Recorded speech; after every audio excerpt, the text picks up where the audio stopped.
What's up, guys? It's me, Alan. I'm back with another video today. Got more NASCAR diecasts to review.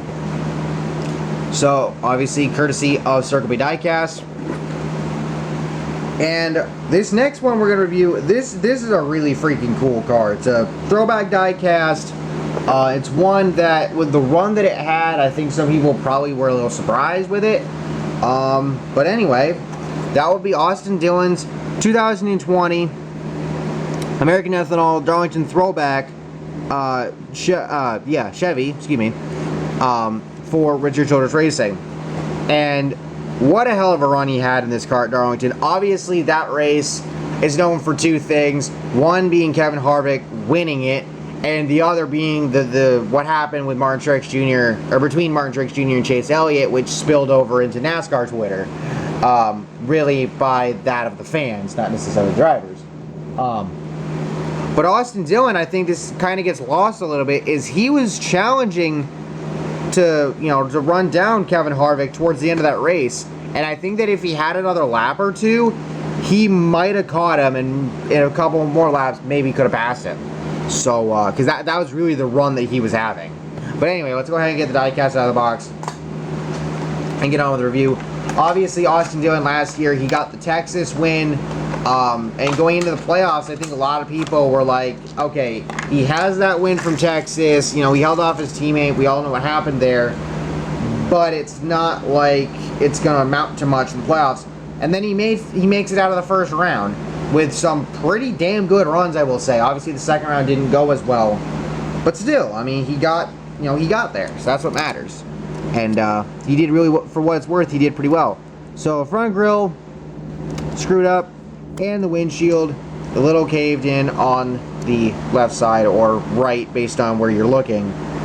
But I should say this is also a really cool throwback, obviously, to Junior Johnson. Rest in peace.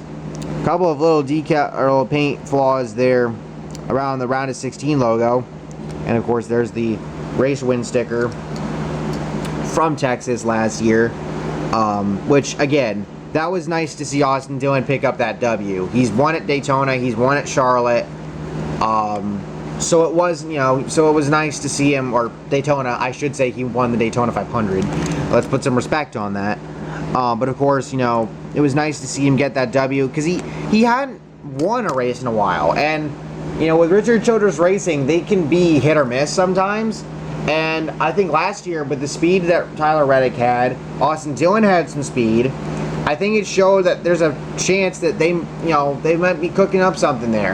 And both of them, technically they're fighting for a playoff spot right now, because one of them's in and the other one's the first guy out, courtesy of Aric Almirola winning at New Hampshire a couple weeks ago, which I got to see in person, which was awesome. So it's going to be interesting to see how these final races go.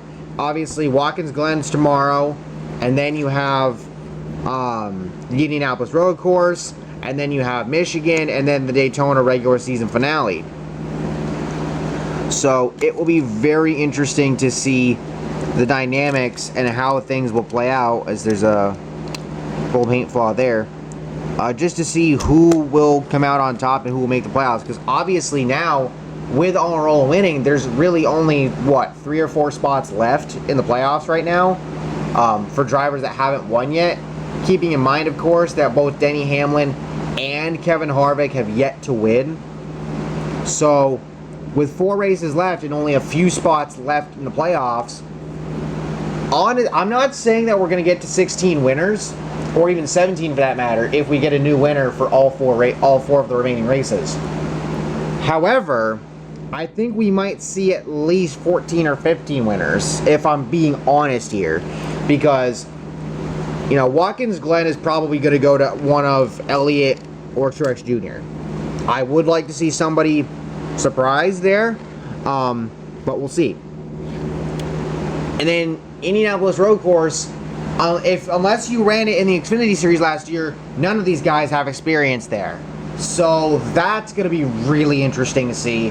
Although, then again, we went in Dakota with nobody having any experience there, and Kyle Busch fucking dominated it for the most part, and then rain ended up happening, and Chase Elliott got the win. So we'll see what happens. And then, of course, we go back to Michigan. which honestly, that Kyle Larson's won there before, so that kind of feels like a Kyle Larson win, maybe. And then the Daytona regular season finale, which is the ultimate equalizer, wild card race of the century. We saw what happened last year. William Byron needed a really good day to get into the playoffs, or to maintain whatever position he was in for the playoffs, and he ended up winning the damn thing, the race that is. So, and then by virtue essentially of Jimmy Johnson getting wrecked out, well, he finished the race, but getting wrecked, I should say, late in the race, Matt DiBenedetto, he got in that final spot. So I think he got in by 6 points or something. It was 5 or 6. So that's the thing about these final 4 races. You've got 2 road courses, Michigan, and then Daytona. So I think we could at least see 14 or 15 winners.